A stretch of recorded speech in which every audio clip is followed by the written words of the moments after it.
The Commissioner's Cup is in full swing, and I have Emily Adams here of the Hartford Courant to talk about the most anticipated cup matchup coming tomorrow at 1 p.m. Eastern on ABC, the Locked On Women's Basketball Podcast. It starts right now.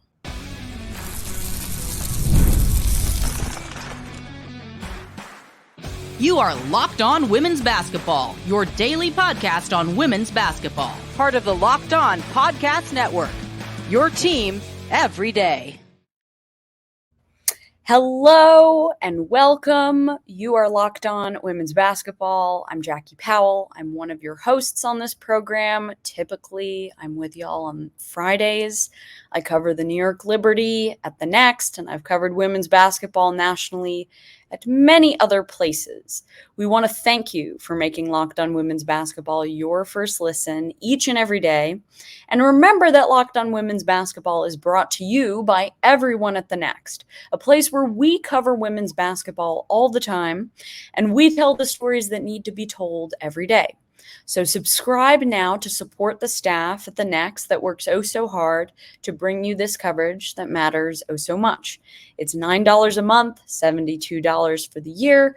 Find us at thenexthoops.com and subscribe.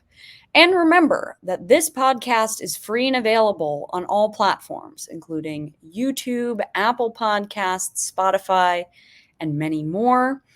This episode is brought to you all by Prize Picks, the easiest and most exciting way to play daily fantasy sports. Go to prizepicks.com/LockedOnNBA and use code all lowercase LockedOnNBA for a first deposit match up to $100. Okay, dear listener, last time we were together, I had Cassandra Negley of Yahoo on here. And we broke down the why and how when it came to the WNBA flipping the switch on charter flights. But today, Emily and I are here to talk about the Commissioner's Cup and what it means here in, I believe this is year 4, if 2021, 2022, yes, in year 4. And then we're going to spend the final 2 segments breaking down the big matchup tomorrow between the top 2 teams in the league and the Connecticut Sun that have not lost, and then the New York Liberty. So, Emily, thank you so much for coming onto the show. I think where I want to start is, so what makes the Commissioner's Cup unique and interesting in 2024 in its 4th year of iteration? Yeah, I mean, I think it's fun. You know, you look at last year's cup. I mean, we got a championship preview essentially from the Commissioner's Cup, which I mean, I think was really cool, fed into a lot of discussion during the postseason. Like, I think the in-season tournament is something that's worked really, really well for the NBA as well. And I think they implemented it after the W did, and it was sort of successful on this side. So yeah, I think it's just sort of an interesting way to keep things engaged, to honestly make the conferences matter a little more. I think that's always valuable to kind of foster some of those rivalries a little bit more. And yeah, I mean, we're talking about one right now with the Sun and the Liberty. So yeah, I think it's cool from a basketball side in that aspect, but obviously also the charity aspect this year, which I believe that's new this year.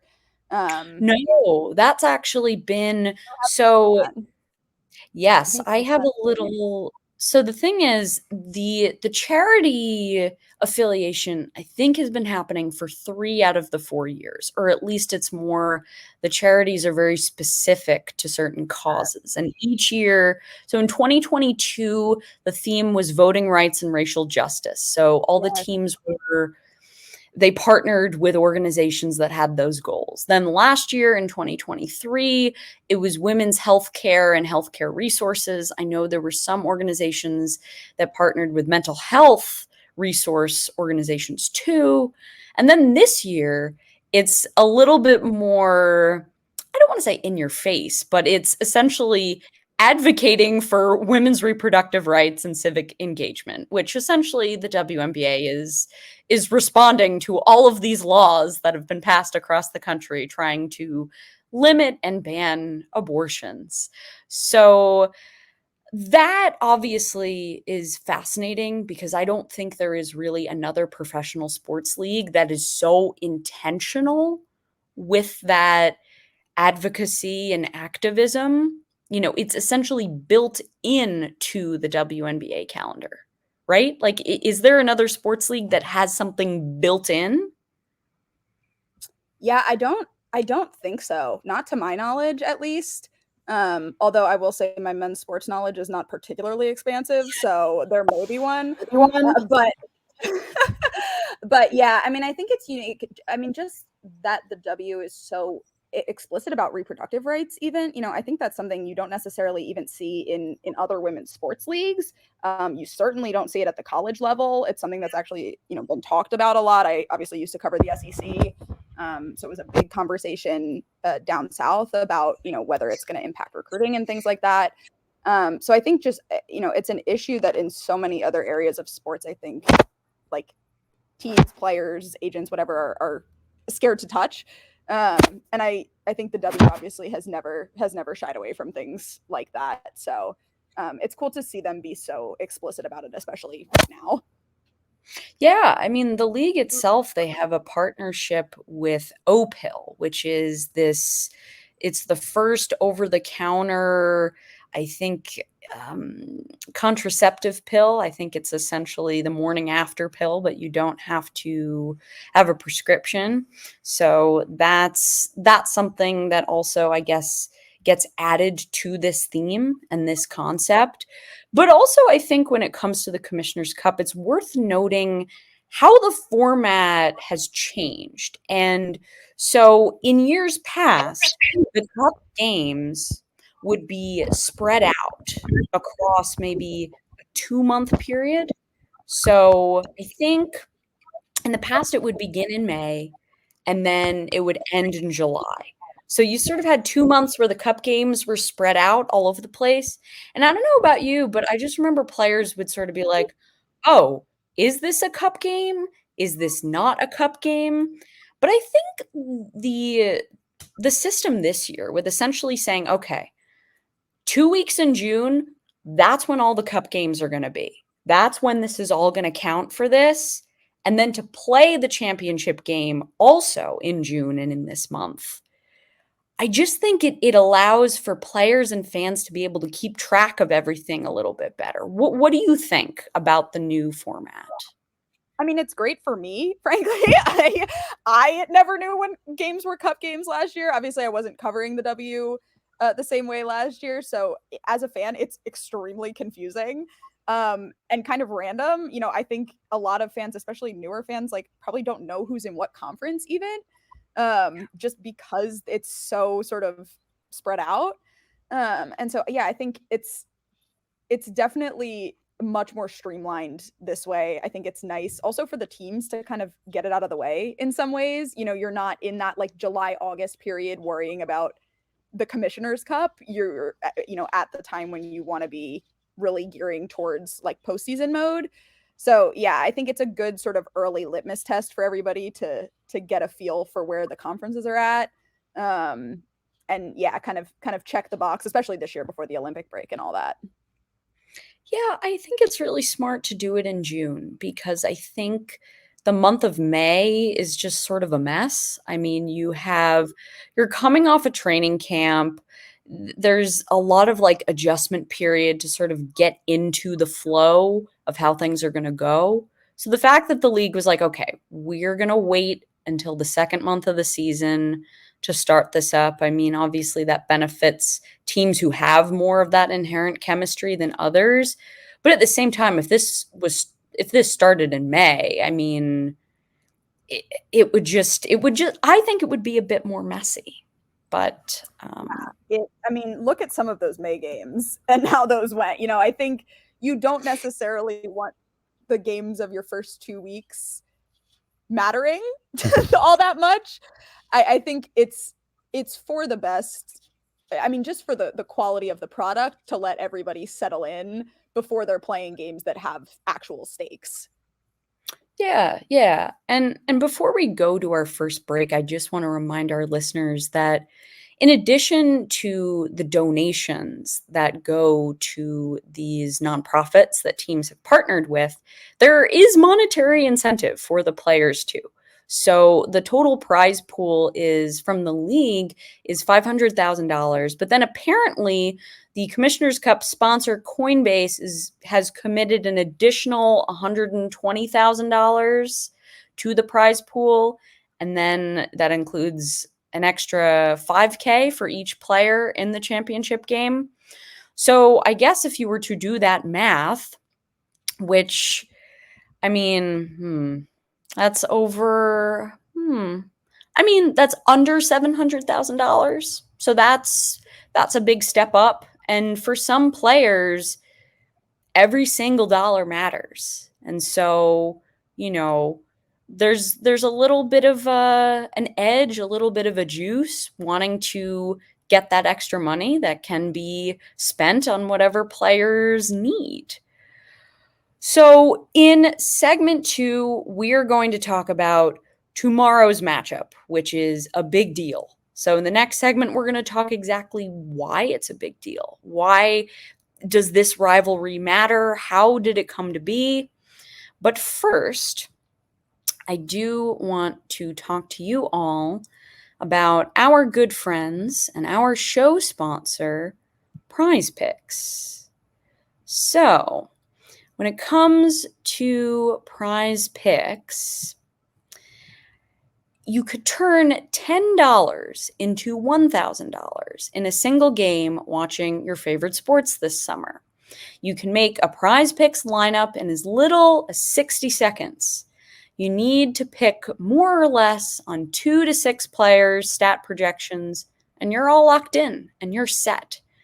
When the NBA finals are over, the hoops action doesn't stop on Prize Picks. Obviously, if you're listening to this podcast, you know that the basketball action does not stop after the NBA finals. But anyway,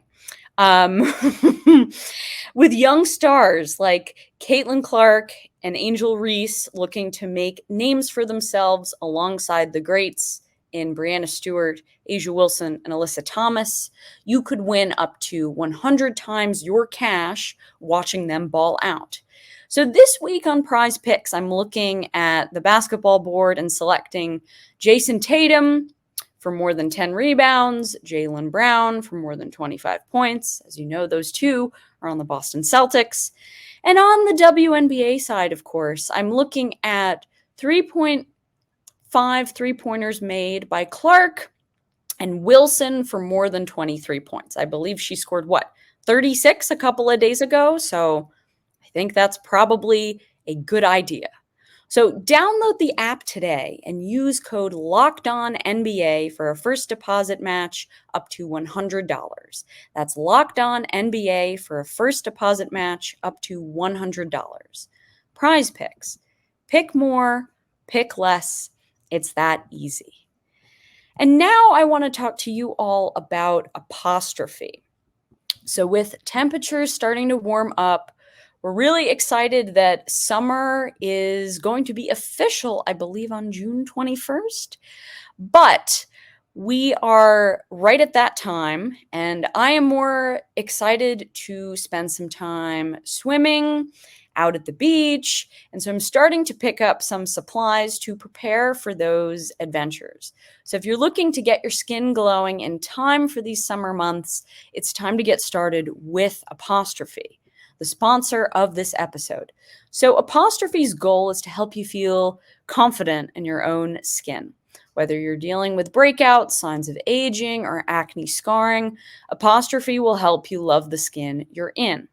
And so Apostrophe is this online platform that connects you with an expert dermatology team to get customized acne treatment for your unique skin.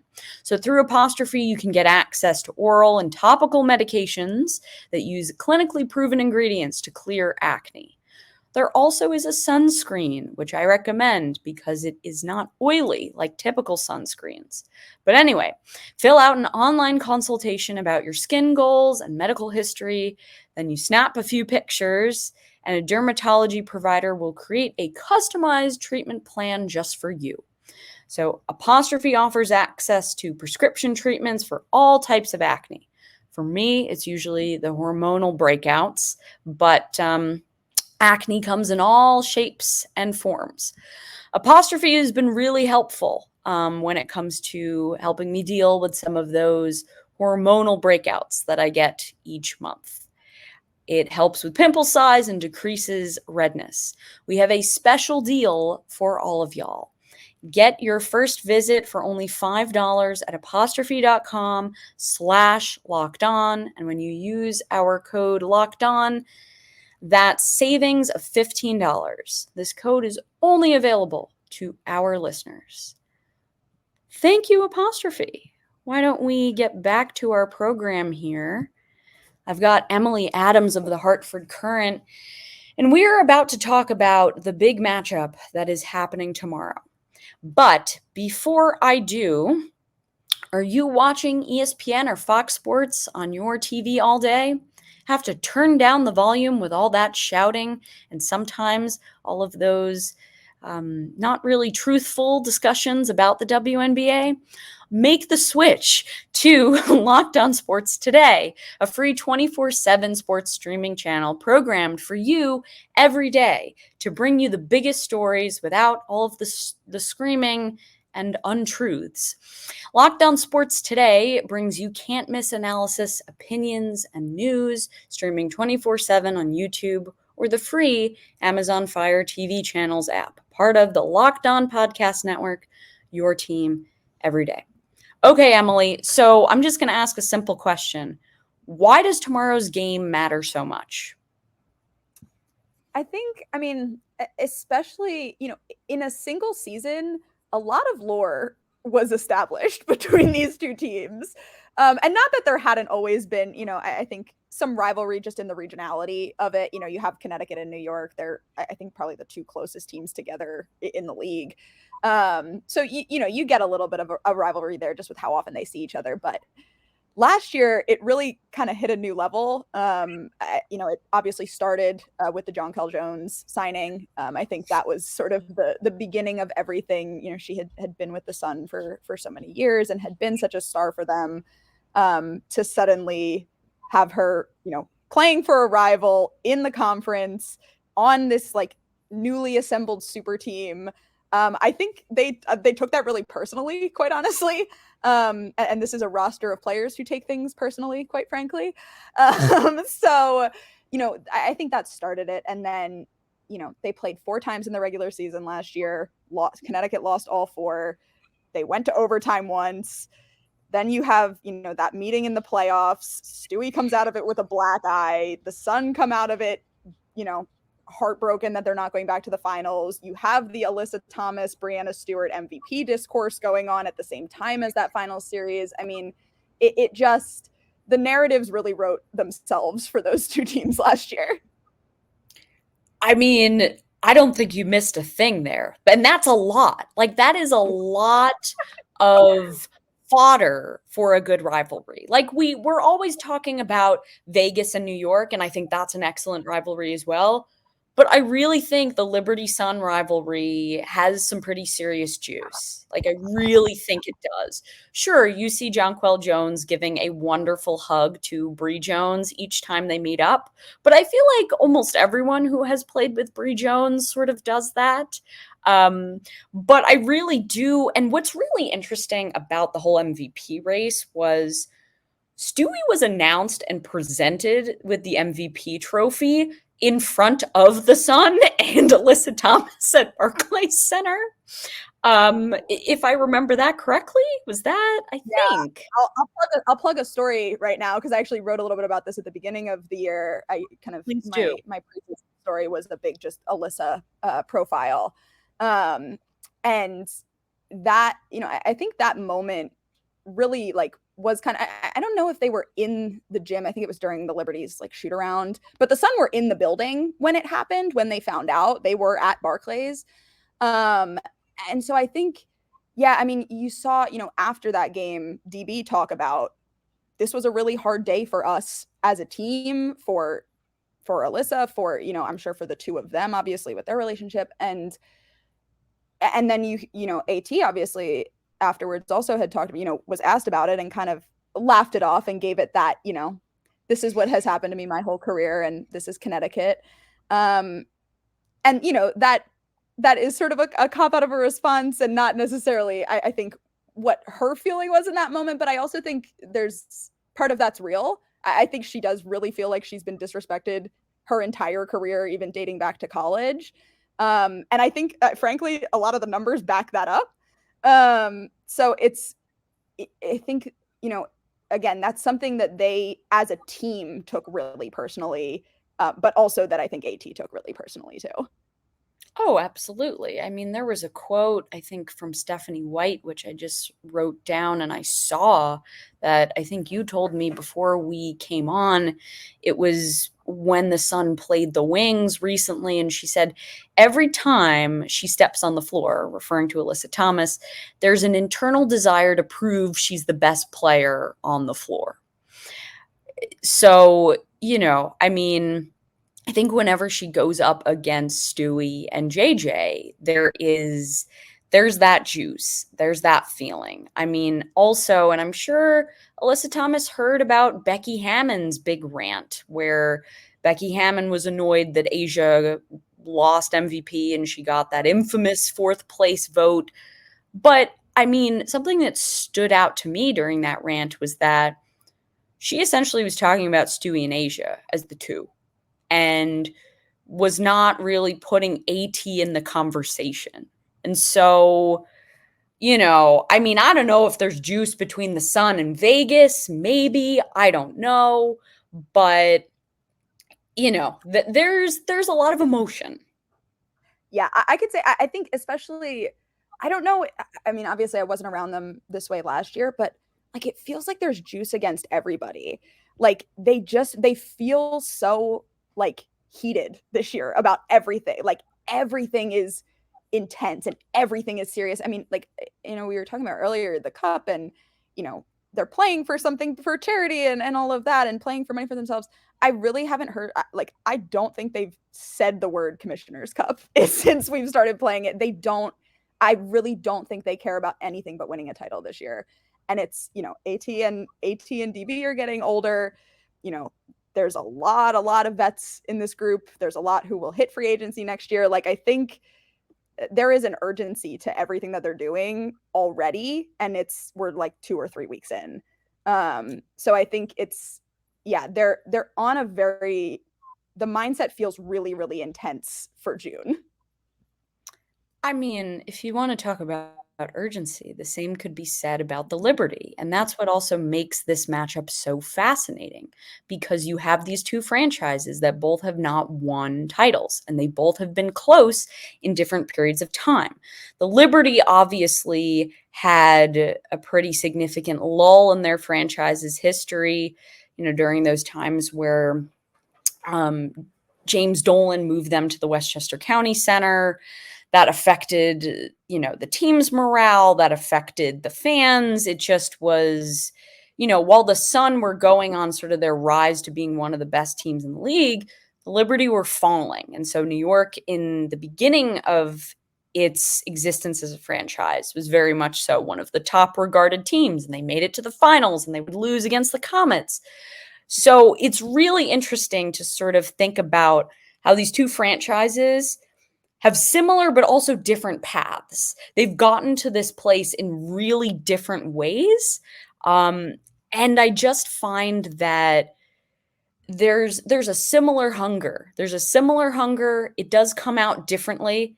I mean, if you want to talk about scars, the way the Liberty lost Game 4 to the Las Vegas Aces last year, head coach Sandy Brondello has talked about how that's a scar that's imprinted on them. They remember how that felt. All of us in the press corps remember how they were and how they just were so upset. And so there is a lot of like angst between both of these teams when it comes to their goals. And I will say one thing about New York before we shift gears when it comes to, does this cup matter? I mean, Sabrina Ionescu was given a question just sort of about the Commissioner's Cup and are you thinking about it? And she sort of said something similar to what you were alluding to, Emily, about the Sun. She sort of said, listen, like, I just want us to continue to get better and continue to win games.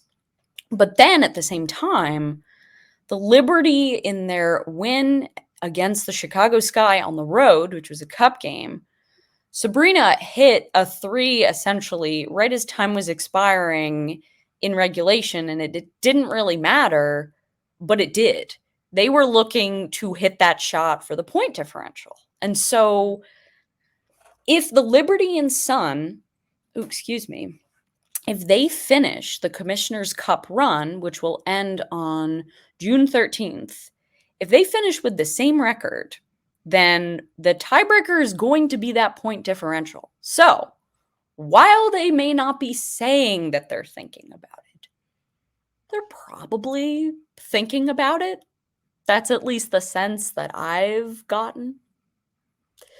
Yeah, it's interesting. I mean, the Sun, I don't know. I mean, point differential is going to be tough for the Sun considering they can't play a game with a double-digit margin for some reason.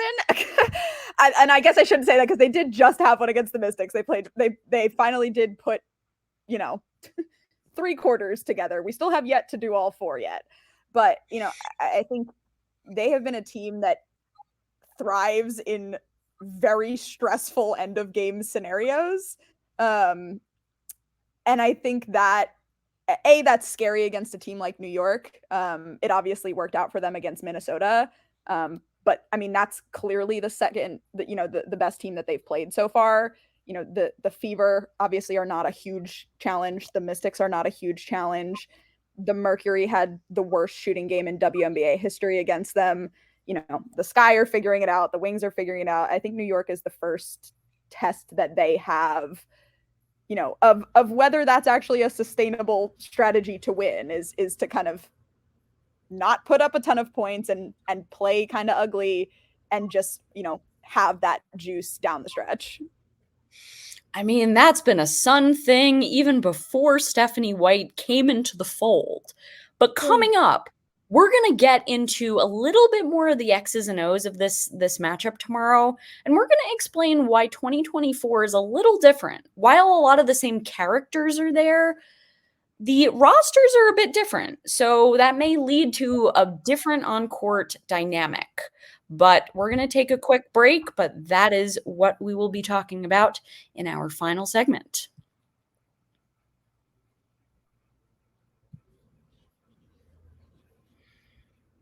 And we are back. I'm here with Emily Adams, and we are breaking down what is for sure going to be a riveting matchup tomorrow on ABC at 1 p.m.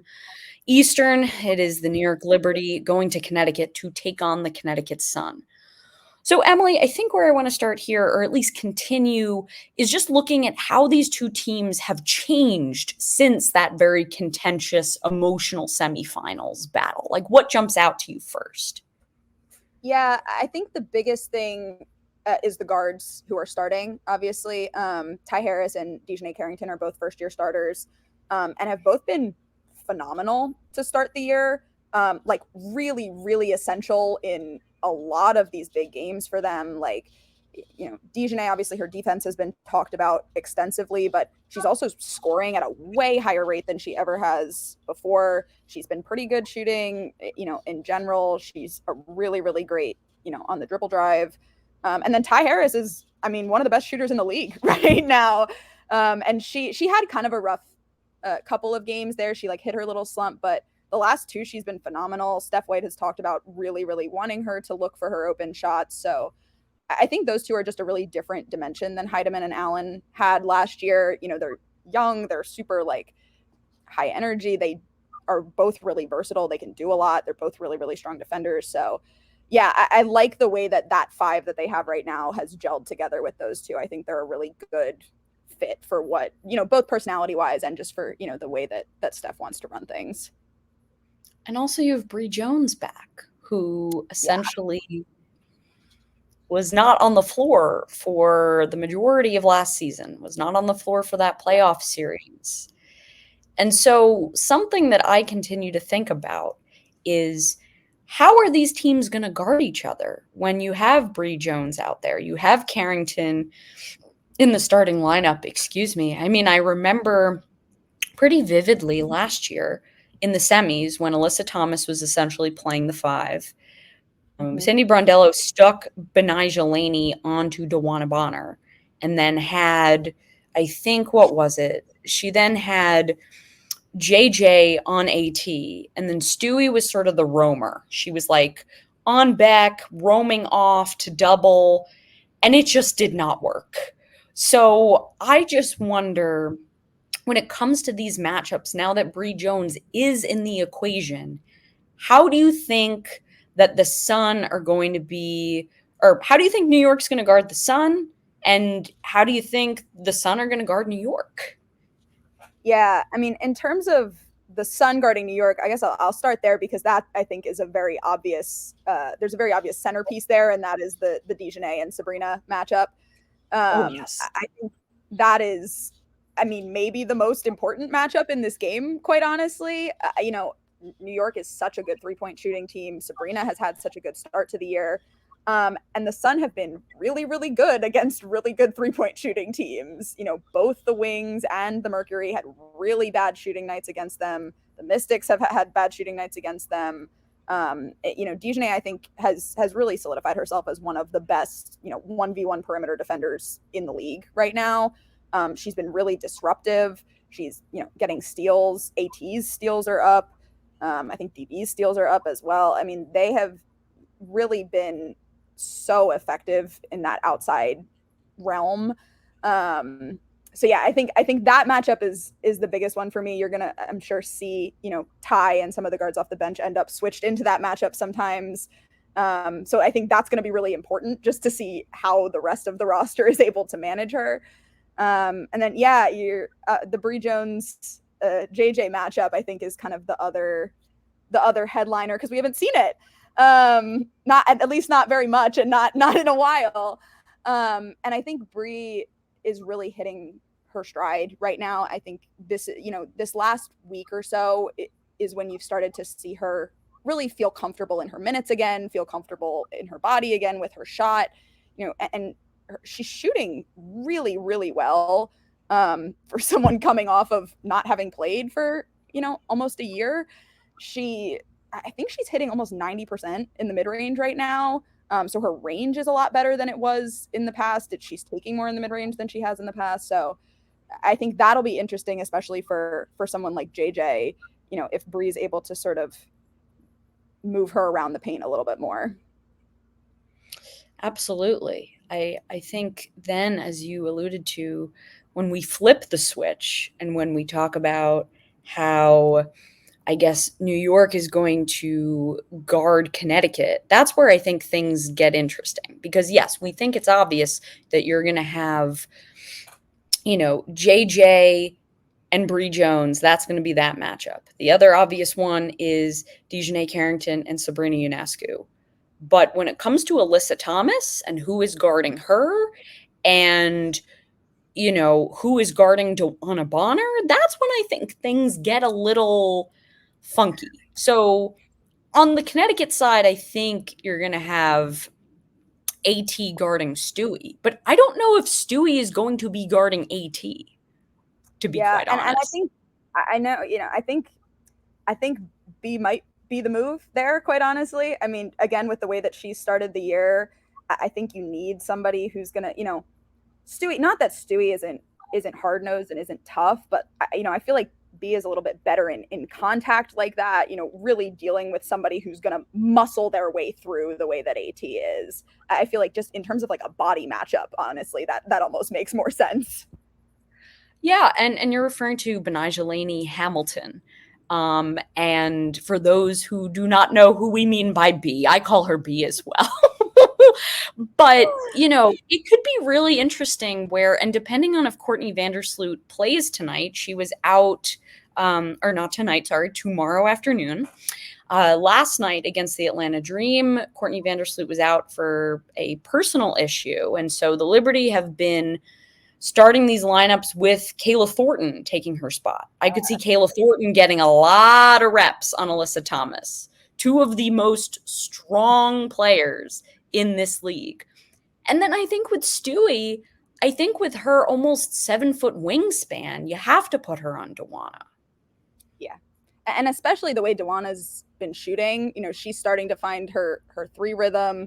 And that's, you want a little bit more length when you're dealing with her, especially if she gets into a good shooting rhythm. Yeah, that makes sense. Before we go, quick predictions, very quick. You're going first. Who's winning this game? What's the score? I think I am sticking with the Sun. We're getting to 10-0. And I think that's honestly kind of a vibes pick for me. I think, the Liberty have still looked a little rocky at times, have still kind of looked like they're figuring things out. And I think the Sun are in a position right now where if they see the Liberty slip early, if shots are not falling early, they have been a very punch you in the mouth team. Their second quarters have been really, really explosive. So I think, not. So I think that's sort of one of the, I think especially being at home, having it be the first matchup since that semifinal, I just, it is a vibes pick because I think they're so evenly matched in the actual basketball, but I think the Sun have a little bit more juice coming into this. All right. So I'm going to take New York 75-70. I think the Sun are going to make it mucky as they always do, but I think New York just has better shooters and better spacing. And they have more options coming off the bench too. So we didn't even get to talk about that. But anyway, thank you all for making Locked On Women's Basketball your first listen every day. I want to give a huge shout out to Emily for hopping on the show today. Emily, where can people find your great work? You can find me at Courant.com, which is all the Hartford Courant's online content. And then Twitter is where I put most things at EAAdams6. I also tweet about the Eagles and Philly sports a lot. So the Phillies are in London right now, so there'll be plenty of baseball content in the next couple of days too. London calling. Absolutely. And also, just a reminder that Locked On Sports Today is a thing, and it is here for you 24/7, covering the top sports stories of the day with the local experts of Locked On. This has been Jackie Powell and Emily Adams. And we are signing off.